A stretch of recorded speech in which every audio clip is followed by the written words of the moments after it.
3 histoires animées qui ont chacune une mécanique vraiment battante. Tout ce que vous allez voir est basé sur des faits réels.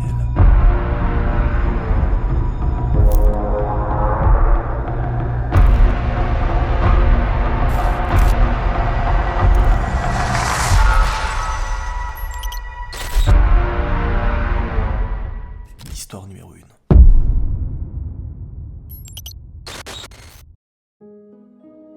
Je m'appelle Easton Miles. Je vis à Pasadena, en Californie. Ma femme Camille et moi passions beaucoup de temps sur une plage isolée à environ 72 km de notre maison.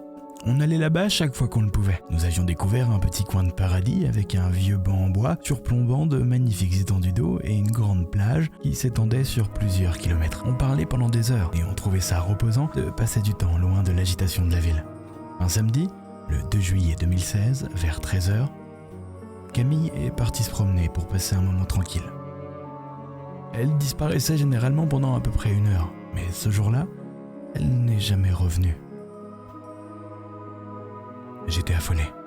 Ne sachant pas ce qui lui était arrivé, j'ai appelé la police. Et une femme du nom de Léa a prétendu qu'elle avait croisé quelqu'un correspondant à la description de Camille. D'après elle, elle se dirigeait dans la direction opposée, à environ 1600 mètres de là. Léa a dit qu'elle s'était frôlée en passant. La police a fouillé la plage et les environs pendant 2 semaines, mais on n'a jamais retrouvé Camille. Je ne suis pas sorti de chez moi pendant 2 mois après ça. Je n'arrivais pas à accepter la situation. Quand la femme de votre vie disparaît, vous avez l'impression de tout perdre. Au fond de moi, malgré tout, j'avais comme une intuition qu'elle était morte. Un vendredi où il faisait chaud, j'ai décidé de retourner à notre endroit spécial. J'ai pensé que je la verrais peut-être en m'approchant de notre banc en bois. Alors que j'allais m'asseoir, j'ai eu la sensation que quelqu'un me regardait. C'était le cas. Je me suis retourné et Léa se tenait à environ 10 mètres, adossée au rocher. « Léa ?» ai-je dit, me sentant littéralement surpris. « Salut Easton » a-t-elle dit. « C'est tellement triste pour votre femme. Ça fait combien de temps? 2 mois maintenant ?» m'a-t-elle dit, avec un regard empathique sur son joli visage. « Ouais » ai-je dit, me demandant ce qu'elle faisait ici. J'ai incliné la tête. « Vous devez être seul et désespéré » me répondit-elle, en s'approchant de moi. « Ça vous dérange si je m'assois avec vous ? Je veux dire, je ne veux pas déranger » a-t-elle ajouté d'une voix douce. La vérité, c'était que je voulais être seul. Mais peut-être que sa présence apaisante pourrait m'aider. Léa avait à peu près 20 ans. Elle était très belle, avec des yeux doux et des cheveux longs et bruns majestueux. « Non, bien sûr » ai-je répondu. « J'ai juste envie de m'asseoir tranquillement si ça ne vous dérange pas. Je comprends parfaitement, Easton » dit-elle, en s'asseyant à côté de moi. Nous sommes restés là sans échanger un mot pendant une dizaine de minutes. Quand j'ai senti sa main sur la mienne, je me suis tourné pour la regarder. « Léa, je ne pense pas que ce soit correct et approprié » ai-je dit en me levant, choqué et légèrement en colère. « Oh, Easton, je suis tellement désolé. Je n'ai pas voulu vous offenser » répondit-elle en ayant l'air triste. « Je pensais que vous apprécieriez ce geste réconfortant. Je suis sincèrement désolé » se justifia-t-elle. Je me sentais mal, après tout, je traversais une période difficile et elle était simplement gentille avec moi. « Non, Léa, je suis désolé » ai-je dit. « Je suppose que je suis encore très sensible. Ce que vous avez fait était attentionné. » « Vraiment ?» demanda-t-elle, cherchant à être rassurée. « Oui, vraiment, Léa » ai-je répondu avec un sourire doux. « Merci pour ton soutien. » On est parti peu de temps après ça, mais quand je suis arrivé à ma voiture, j'ai remarqué sa Toyota Yaris bleue métallique qui était garée à environ 20 mètres derrière la mienne. Coïncidence ? Probablement. Nous sommes partis tous les deux, mais alors que je m'approchais de la bretelle de sortie pour rentrer chez moi, j'ai repéré sa voiture. 3 voitures derrière la mienne. Je me sentais mal à l'aise, mais peut-être qu'elle habitait à côté de chez moi. Je suis allé visiter notre endroit préféré, à Camille et moi, 2 fois, pas très longtemps après. C'était bizarre car à chaque fois, Léa arrivait peu de temps après moi. La première fois, Léa avait un panier de pique-nique à la main. Elle s'est assise à côté de moi, en silence, et a déballé un sandwich.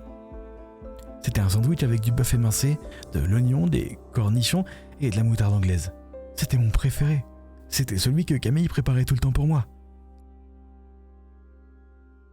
« Comment tu sais ?» ai-je demandé. « Tu as l'air d'être un homme qui aime le bœuf et la moutarde » dit-elle en souriant. Je n'avais pas bien mangé depuis des mois et j'ai fini par dévorer 2 autres sandwichs à elle. Cette fois-ci, elle a pris ma main et posé sa tête sur mon épaule. J'étais mal à l'aise, mais je ne voulais pas la vexer avec sa gentillesse. Une semaine plus tard, je suis retourné au vieux banc et ce jour-là, il y avait beaucoup de vent. Cette fois, quand je suis arrivé, je n'ai pas vu la voiture de Léa, mais elle était allongée sur le banc. le vent soulevant sa jupe blanche tressée, révélant bien plus que ce que je n'aurais dû voir. Elle semblait endormie. J'ai doucement appelé son nom, détournant le regard. Elle s'est étirée et s'est assise. « Oh, Easton » a-t-elle dit, mimant la surprise. J'ai dû m'endormir. « Salut » ai-je dit. Elle me regardait avec 2 yeux séducteurs. « Ça t'arrive de... » Et elle s'est interrompue. « De quoi tu parles ?» ai-je demandé. Tu sais, est-ce que ça te manque parfois ?» a-t-elle continué. Tu veux dire le sexe, Léa ?» ai-je demandé de manière détachée. La vérité, c'était que, j'avoue, je commençais à être excité, mais je ne pouvais pas faire ça. « Oh, Easton, j'ai envie ici, j'ai envie maintenant, dit-elle, haletante. Me sentant vulnérable, la tentation de faire quelque chose que je regretterais était forte, mais je me suis retenu. « Ça va trop loin, Léa » ai-je crié en partant. « Reste loin de moi !» Tout ce que j'entendais, c'était « Je suis tellement désolé, Easton. Oh, je suis tellement désolé. Je pensais que ça pourrait te réconforter. S'il te plaît, pardonne-moi. » Réconfortant ? C'était trop éloigné du réconfort. Rejoignant ma voiture rapidement, je suis parti sans regarder en arrière, pensant que c'était la dernière fois que je la verrais. J'avais tort. Le lendemain, en rentrant chez moi, après le travail, la Toyota de Léa était garée dehors. « Qu'est-ce qu'elle fait ici, bon sang ?» pensais-je. « Comment elle sait où j'habite ?» Pour couronner le tout, elle était introuvable. La lumière du porche s'est allumée et la porte d'entrée s'est ouverte. Léa se tenait dans l'embrasure. Je m'approchai rapidement d'elle. « Je pensais te faire une surprise, Easton, dit-elle avec un rire plutôt bizarre. « Comment t'es rentré chez moi, Léa, bordel ?» demandai-je avec colère. « S'il te plaît, ne te mets pas en colère, Easton, dit-elle, en essayant d'avoir l'air mignonne. « Où t'as eu les clés de ma maison ?» « Tu sais quel est ton problème, Easton ?» commença-t-elle dos à moi. J'ai vu le pistolet dans sa main quand elle se retourna pour me faire face. « Tu ne m'aimes pas !» Son ton avait changé. « Assieds-toi !» dit-elle fermement, me poussant sur le canapé. Le pistolet était pointé directement sur moi, et j'avais peur. « Tu ne te souviens pas de moi, n'est-ce pas ?» demanda-t-elle. « Léa Williams ? La petite Léa Williams discrète ? La bibliothécaire de l'école ? La geek ?» Soudain, je me suis souvenu de qui elle était. Je t'observais tous les jours. Nous étions faits l'un pour l'autre. Mais tu as choisi Camille. Maintenant, nous pouvons être ensemble, Easton. Je vais enfin avoir l'amour de ma vie. Léa, qu'est-il arrivé à Camille ? demandai-je, l'image émergeant. Promets-moi que tu m'aimeras toujours, Easton, et je rangerai le pistolet, dit-elle. Les larmes montant maintenant à ses yeux.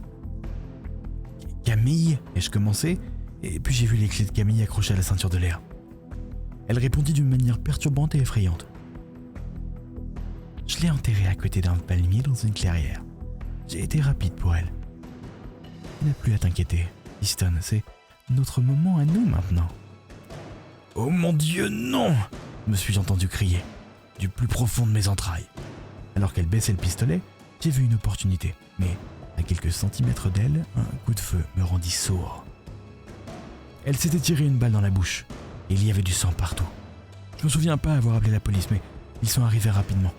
Le corps de Camille a été retrouvé 2 jours plus tard, en état de décomposition avancée.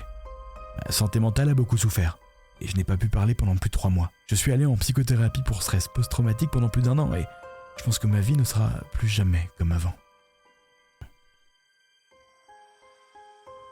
Flippant, n'est-ce pas ? Mais pas aussi horrible que l'histoire numéro 2.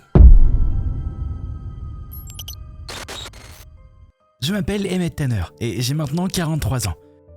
J'ai rejoint les forces des marines américaines à un jeune âge et j'excellais dans les forces armées en tant que tireur d'élite. Grâce à mes compétences, j'ai été choisi pour faire partie d'un groupe d'élite top secret chargé de la sécurité de plusieurs membres de l'État sous le président de l'époque, George Bush. Et ce, de janvier 1990 à novembre 1992. J'ai obtenu le grade de second lieutenant. Mon travail impliquait principalement la surveillance des personnalités depuis des bâtiments avec une arme à haute précision. On appelle ça un sniper dans le jargon commun. Pendant mon service, j'ai dû éliminer 2 personnes qui ont tenté d'assassiner 2 hauts fonctionnaires. J'aimais ce travail.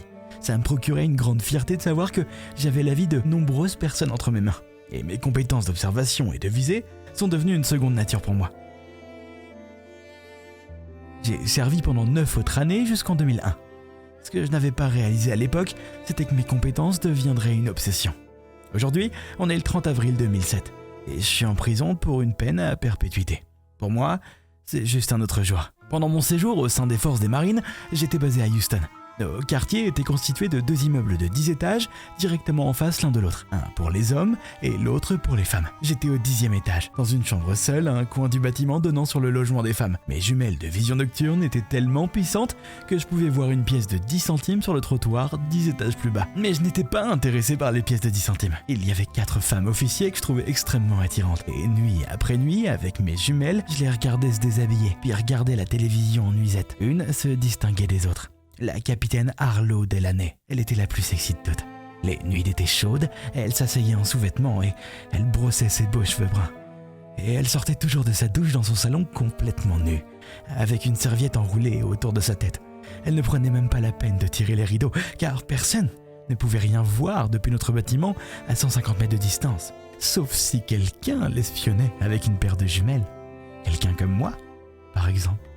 Je ne me rendais pas compte à quel point j'étais malade à l'époque. Et je ne me suis jamais considéré comme un harceleur. Mais ça a duré 2 ans. Après avoir passé autant de temps à admirer sa beauté, j'ai voulu me rapprocher et avoir des relations sexuelles avec elle. Un jour, alors que tout le monde était occupé à ses tâches dans notre camp de base, à environ 3 km de là, j'ai grimpé.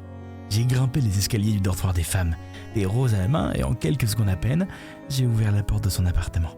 J'ai inhalé son parfum en saupoudrant des pétales de rose sur son lit et en les traînant jusqu'à sa porte. J'ai trouvé un rouge à lèvres et j'ai écrit sur la fenêtre de sa salle de bain « Tu es tellement sexy, capitaine Arlo Delaney ». Ensuite, j'ai sorti un bloc-notes et je lui ai écrit une lettre. « Je te regarde tous les soirs et tu m'excites vraiment.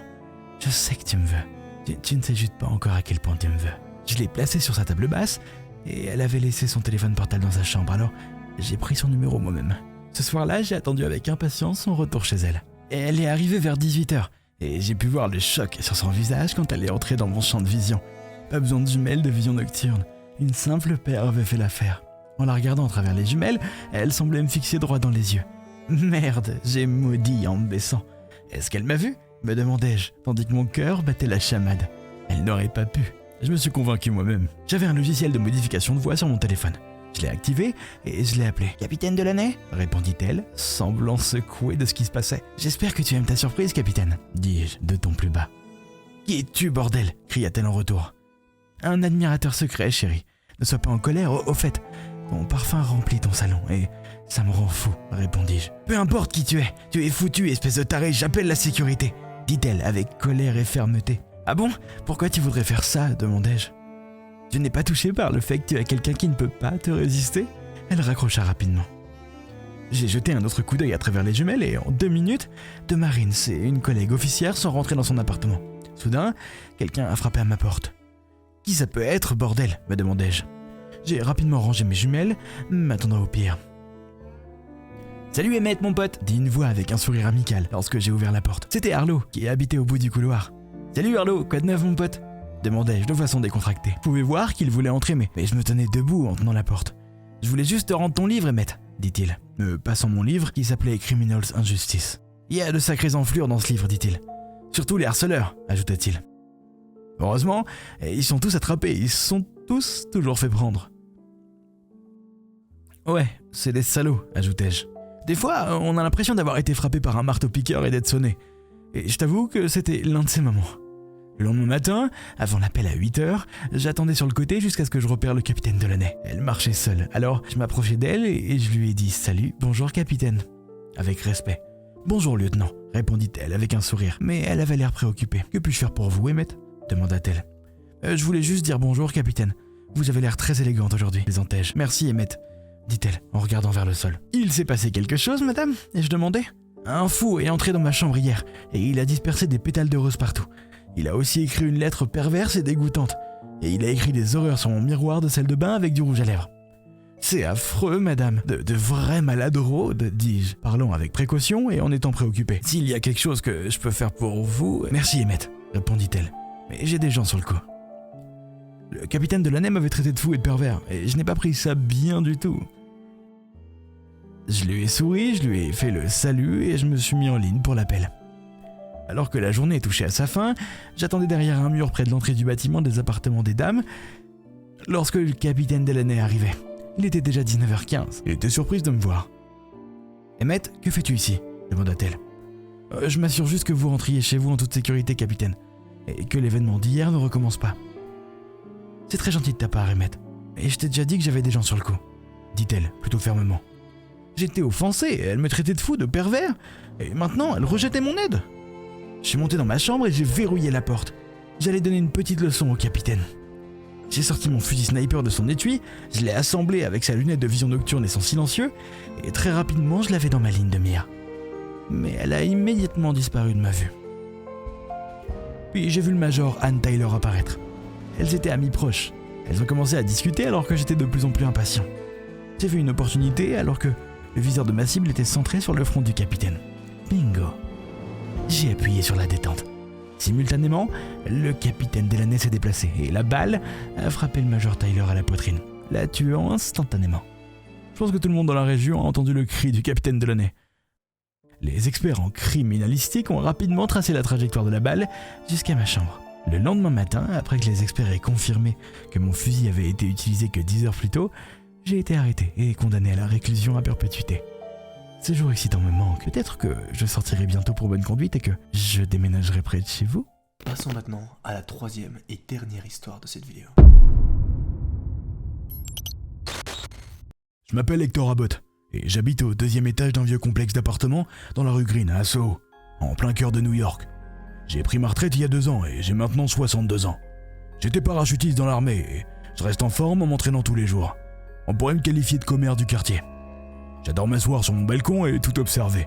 C'est comme regarder la télévision mais dans la vraie vie. En fait, je n'ai pas de télévision. Les activités quotidiennes dans la rue Green me permettent de m'occuper. L'autre jour, alors que j'achetais des petits pains frais à la boulangerie d'Allison, à un pâté de maison de l'autre côté de la rue à peu près, j'ai rencontré la charmante jeune femme qui possède et dirige la petite boulangerie. Elle porte le même nom. Les odeurs des produits fraîchement cuits remplissaient la boutique. Je l'avais déjà repéré mais je n'étais jamais rentré. Je ne manque jamais aucun détail. Et j'ai remarqué un homme d'environ 30 ans qui faisait du lèche-vitrine devant la boulangerie. Sauf qu'il n'y avait pas grand-chose dans la vitrine, à part une liste de différents prix. Il avait les cheveux blonds, coiffés sur le côté, portait un jean bleu délavé et une veste en cuir noir. Jolie petite boutique que vous avez ici, ai-je dit, gardant un œil sur le grand gaillard mince devant la vitrine. Eh bien, merci monsieur. Vous êtes du coin ? Demanda Allison. Ouais, je m'appelle Hector Abbott, et je vis dans un appartement à un pâté de maison d'ici, répondis-je, remarquant que le gars dehors fixait Allison. Il a rapidement détourné le regard lorsque je me suis tourné vers lui. Eh bien, comme vous êtes un nouveau client, vous pouvez avoir les petits pains gratuitement, monsieur Abbott, offrit aimablement Allison avec un sourire amical et chaleureux. C'est très gentil de votre part, Allison. Je veillerai à acheter toutes mes pâtisseries chez vous à partir de maintenant. Oh, merveilleux, monsieur. Merci, à bientôt, ajouta-t-elle, avec des yeux brillants. Je lui fis un sourire chaleureux, mais en me tournant pour partir, je remarquai que ce gars qui était dehors était maintenant du côté de la rue où j'habite, mais toujours en face de la boulangerie. J'ai traversé la route en diagonale pour rentrer chez moi, mais j'ai continué à le regarder du coin de l'œil. En arrivant à mon immeuble, je le vis se diriger de nouveau vers la boulangerie d'Allison. J'avais le pressentiment au fond de moi que quelque chose clochait avec ce gars. Alors, je me suis remis à marcher vers lui. Lorsqu'il me vit, il se tourna, remonta la capuche de sa veste noire sur sa petite tête et s'éloigna rapidement. Je suis resté là pendant 10 minutes pour m'assurer qu'il ne revenait pas. Allison était gentille, et c'était une jeune femme sympathique, et sa sécurité me préoccupait. Le lendemain matin, je me suis levé à mon heure habituelle, 4h30 à peu près. J'ai préparé une tasse de café, et en allumant une cigarette, je suis allé m'asseoir sur mon balcon. Vers 5h30, j'ai vu le même gars habillé de la veille. Et surtout, il était à 2 pâtés de maison du côté de la boulangerie, appuyé contre un mur avec une jambe repliée contre lui. Il enchaînait cigarette sur cigarette, tout en regardant autour de lui de manière suspecte. Je savais qu'il attendait Allison. Je ne sais pas comment, mais je le savais. Vers 6h30, j'ai vu Allison au loin. Elle descendait d'un bus et elle se dirigeait vers sa boutique. Le gars se redressa et sortit un livre, faisant semblant de lire. Quand Allison s'approcha de lui, il baissa le livre et s'exclama « Belle matinée pour une belle madame !» Poli, Allison répondit gentiment. « Merci pour le compliment, et quel est votre nom ?»« Vous pouvez m'appeler Frank. Ça vous dérange si je vous accompagne jusqu'à la boulangerie ?»« Eh bien, elle se sentait mal à l'aise, car c'était un parfum inconnu. »« Eh bien, d'accord alors, répondit-elle, pour ne pas l'offenser. Alors qu'il marchait, elle se sentait mal à l'aise, car Frank la fixait tout le temps. Lorsqu'ils atteignirent la boulangerie, elle dit poliment.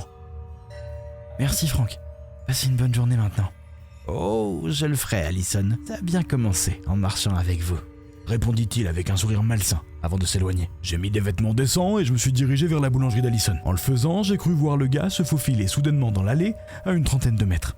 Est-ce que ce type vous harcèle, Allison ? Ai-je demandé en entrant dans la boutique. Il voulait me conduire à la boulangerie. Il a dit qu'il y avait beaucoup de cinglés dans le coin. Je pensais que c'était innocent et sympathique, mais il n'arrêtait pas de me fixer. Je vais le surveiller pour vous. Je ne lui fais pas confiance, répondis-je. Il m'a vraiment mise mal à l'aise, monsieur Abbott. Il a dit qu'il s'appelait Frank. Ne vous inquiétez pas, Allison. Je m'occupe de tout, dis-je en me tournant pour partir. Merci, monsieur Abbott. J'apprécie beaucoup votre aide, sourit-elle. J'ai remarqué que Frank traversait la route avec la capuche de sa veste. Mais il se dirigeait vers la même allée où je l'avais vu entrer plus tôt. Le soir, après avoir fermé la boutique, alors qu'Allison s'apprêtait à passer devant l'allée, Frank en sortit, la surprenant. Tu m'as fait peur, Frank, dit-elle en stress. Ah, Allison, désolé pour ça. Mais souviens-toi, je ne suis pas comme ces cinglés, moi. Je vais te raccompagner jusqu'à ton bus, ajouta-t-il. Je n'ai vraiment pas besoin d'escorte, Frank. Et j'apprécierais que tu me laisses tranquille, répliqua-t-elle. Elle ne me reconnaît pas et ne se souvient pas de moi, pensa-t-il, en s'éloignant. J'ai rapidement descendu les escaliers, et après qu'Allison ait marché environ 100 mètres, Frank a commencé à la suivre. J'ai maintenu mes distances, et je l'ai suivi sans être vu. Lorsque le bus d'Allison est parti, elle a remarqué Frank debout, les bras croisés. Il l'a rapidement pointé du doigt avec un sourire malsain, puis il a fait un geste, le signe de la paix. Je m'approchais directement de lui, mais lorsqu'il m'a vu, il s'est rapidement frayé un chemin à travers la circulation dense, et je l'ai perdu. Au moins, Allison était en route pour rentrer chez elle en toute sécurité. Frank a continué ses manigances pendant encore 4 jours. Je n'arrivais juste pas à le coincer, et Allison était au bord de la crise de nerfs. Nous avons signalé son comportement à la police. Je ne me lève jamais tard, mais le lendemain matin, je me suis réveillé en sursaut. Il était 7h30. J'ai rapidement rejoint mon endroit habituel sur le balcon. La boulangerie d'Allison était toujours fermée, et ni elle ni Frank n'étaient en vue. Je savais que quelque chose n'allait pas. Je me suis rapidement habillé, j'ai sauté le café, et je suis allé directement à la boulangerie. J'ai essayé d'ouvrir la porte. Elle n'était pas verrouillée, ce qui montrait clairement que quelque chose n'allait pas. Je suis entré silencieusement à l'intérieur, et j'ai regardé dans la boutique. Aucun signe de personne. Allison avait une petite cuisine à l'arrière de sa boutique, où elle prenait son thé et ses pauses déjeuner. J'ai ouvert la porte lentement, et je n'oublierai jamais ce que j'ai vu. Allison était ligotée et bâillonnée. Ses pieds et ses mains étaient également attachés, et ses yeux étaient grands ouverts de peur. Elle n'a pas émis un seul son, mais elle a bougé la tête et les yeux comme pour essayer de me faire savoir que Frank était là aussi. Soudain, j'ai senti sa présence. Je me suis retourné alors qu'il fermait la porte en nous faisant face. Il tenait un grand couteau de boucher dans sa main droite. « Vieux !» a-t-il dit de manière agressive. « Ta mère t'a jamais appris à te mêler de tes affaires ?» grogna-t-il, tout en faisant passer le couteau entre ses mains. J'ai pris la position trompeuse et impuissante du tai chi, prêt à utiliser mes compétences de combat. « Tu es pathétique, vieux. T'as l'air si idiot. » Allison se tordait et gémissait avec un bâillon dans la bouche. Frank a réussi à se rapprocher de quelques centimètres, mais il n'a pas eu le temps de savoir ce qui lui arrivait. En une fraction de seconde, le couteau a volé. J'ai brisé son bras et je l'ai fait basculer en arrière d'un coup de pied derrière sa jambe. Cela n'a pris que 15 secondes et je l'avais déjà mis hors de combat. Il saignait de la bouche, des yeux et du nez. Alors qu'il se tortillait et criait de douleur, je lui ai dit « Ça t'apprendra à ne pas t'en prendre à un parachutiste de 62 ans, espèce de merde. » Ensuite, je lui ai donné un coup de pied à la tête. Il était KO. J'ai enlevé le bâillon d'Allison et je l'ai détaché. Elle a pris une inspiration en octant, mais finalement sa respiration s'est stabilisée. À part quelques bleus à cause des cordes serrées, elle n'avait pas été blessée. Merci, monsieur Abbott, mais... Merci beaucoup. Merci, monsieur Abbott. La police est arrivée rapidement et après nous avoir interrogés, ils ont dû transporter Frank inconscient jusqu'à leur fourgon. Avec mes cheveux grisonnants et coupés courts, les deux policiers ne pouvaient pas croire que j'étais celui qui avait fait tomber dans les pommes un homme beaucoup plus jeune que moi. J'ai régulièrement pris des nouvelles d'Allison après ça, et nous sommes devenus de bons amis. Un homme de 62 ans et une femme de 25 ans. Plus jamais, Frank ne la harcèlerait. Il a été inculpé de harcèlement grave et de tentative de meurtre. Malgré l'incident qui a été extrêmement traumatisant pour Allison, la nouvelle de l'événement s'est rapidement répandue, et elle a gagné le double de clients. Je continue de m'asseoir et d'observer la rue depuis mon balcon. Lorsque Frank Hudson a été interrogé par la police, ils ont découvert qu'il avait fréquenté la même école qu'Allison. Il a avoué qu'il était en surpoids assez important lors de ses études, et malgré le fait qu'Allison ait eu plusieurs petits amis, elle a toujours rejeté ses avances. Il lui en voulait depuis 10 ans. Jurant qu'un jour, il l'aurait pour lui. Il s'est entraîné régulièrement et a finalement obtenu la silhouette dont il rêvait. Et il pensait pouvoir impressionner Allison avec ce nouveau corps. Alors qu'elle n'a montré aucun intérêt pour lui une fois de plus, et ne l'ayant même pas reconnu, ça avait été la goutte de trop pour lui. Malheureusement pour lui, Son plan de meurtre sur Allison avait été contrecarré par un parachutiste de 62 ans. Messieurs, dames, c'est déjà la fin de cette vidéo, mais je te rappelle que tu peux cliquer sur ton écran maintenant pour continuer à passer la soirée avec moi. Et regarder un autre épisode, prendre des petits popcorn et passer toute la soirée à regarder des épisodes d'histoires animées flippantes.